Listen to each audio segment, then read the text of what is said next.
question is, why have the Chinese chosen this particular time to move?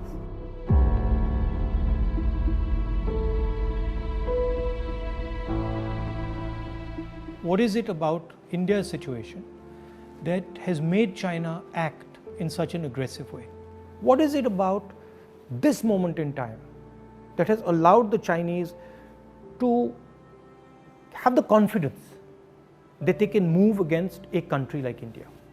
And to understand that, you have to go into multiple spaces. Countries are protected not by one particular thing, but by a confluence of forces, by a confluence of systems. Okay? So a country is protected by its foreign relationships, it is protected by its neighborhood, it is protected by its economy, it is protected by the feeling that its people have, the vision that its people have. And what has happened over the last 6 years, that on all those areas, India has been disturbed and disrupted. And I'll cover each one of them.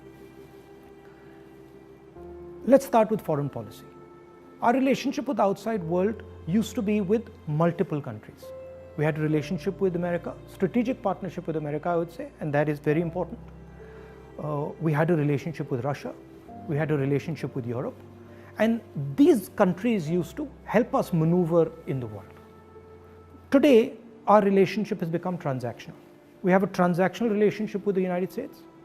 We have disturbed our relationship with the Russians. We have a transactional relationship with Europe. Now let's come to our neighborhood. Earlier, Nepal was a friend, Bhutan was a friend, Sri Lanka was a friend. Our neighborhood, other than Pakistan, was working with India and saw itself as being partnered with India. Today, Nepal is angry with us. If you go to Nepal and you speak to the Nepali people, they are furious with what has happened. Sri Lankans have given a port to the Chinese. Maldives is disturbed. Bhutan is disturbed. So we have disrupted our foreign partners, we've disrupted our neighborhood. Now let's come to the economy. Our pride, something that India used to go to the rest of the world and talk about, boast about. Worst economic growth, 50 years, no end in sight, absolute disaster, unemployment highest in 40-50 years.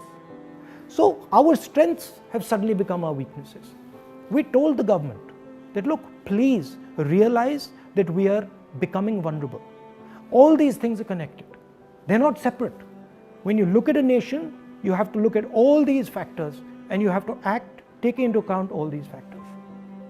We told them, listen, for God's sake, inject money into the economy, fire the economy, and do it immediately. Protect the small and medium businesses. They refuse to do it.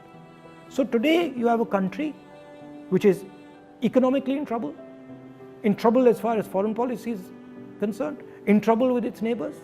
And that's why the Chinese have decided that this is possibly the best time to act. And that is why they have acted. Subscribe now and press the bell icon. Never miss an update.